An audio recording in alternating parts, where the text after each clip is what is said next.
So I'm just going to give a brief overview of the 6 distinct cultural groups of Indigenous peoples in Canada. And you can see here, according to the map, where everyone is located. And let's get going. So the Arctic, this includes the Inuit people, and they were located in the north. They had no edible vegetation, very few resources.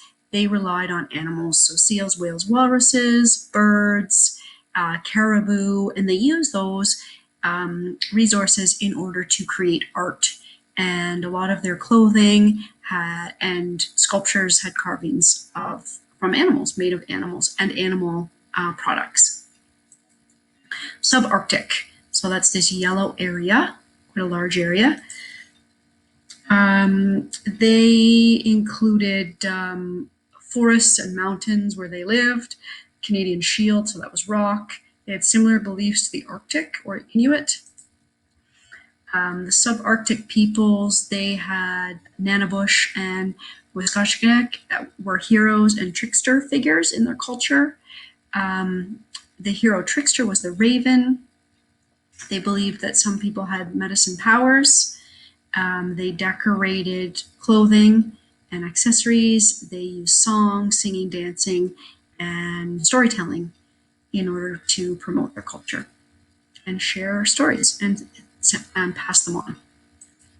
The Great Plains, right in here. So there are over 30 different nations there. Familiar names, the Sioux, the Cree, the Blackfoot. Very dependent on buffalo and created clothing and teepees based on buffalo resources. The Northwest Coast over here, British Columbia, they're the creators of the totem pole. A lot of information here about the Northwest Coast people. So divided up into several main groups, different names given. They again passed on their customs, beliefs, and histories through oral stories, songs, and dances. And they believed that they were surrounded at all times by supernatural beings.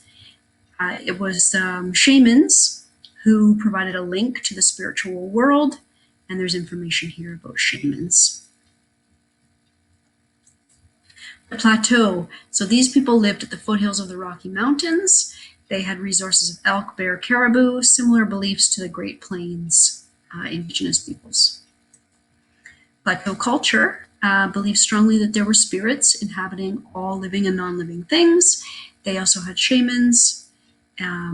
They had many myths and legends passed on through generations, mainly involving the creator known as Coyote. Interesting.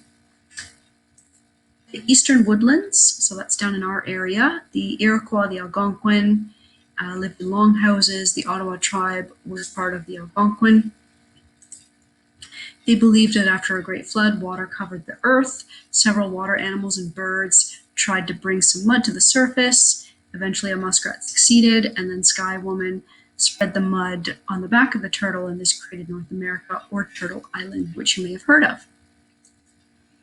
The Eastern Woodlands culture, hunting was their main source of food, mostly deer, caribou, moose, beaver, bear, wild fruit, nuts, roots. They used canoes for fishing. They actually moved into villages during the summer, and then were on the move in the fall and winter. Much of the travel was done by land, and they followed the migration of large herd animals. You can see a little bit more information here about the Eastern Woodlands culture. So the Iroquois had longhouses. Longhouses are very important, even on our Tyendinaga Mohawk territory. Goes through a bit of information about how the longhouse was built and what was used to make it. More on the Eastern Woodlands culture. So this is interesting in terms of art. Red represented life, black represented death or eternal grief, and purple was royalty or to mark special occasions. Wampum, or small beads, were made from shells, important part of religious and kinship ceremonies. They made strings, belts, sashes. We participated in a wampum ceremony at the beginning of this school year for grade 9s. You may remember. Our Eastern Woodlands Algonquins also created dream catchers, decorated nets to catch the bad dreams and let the good ones pass through.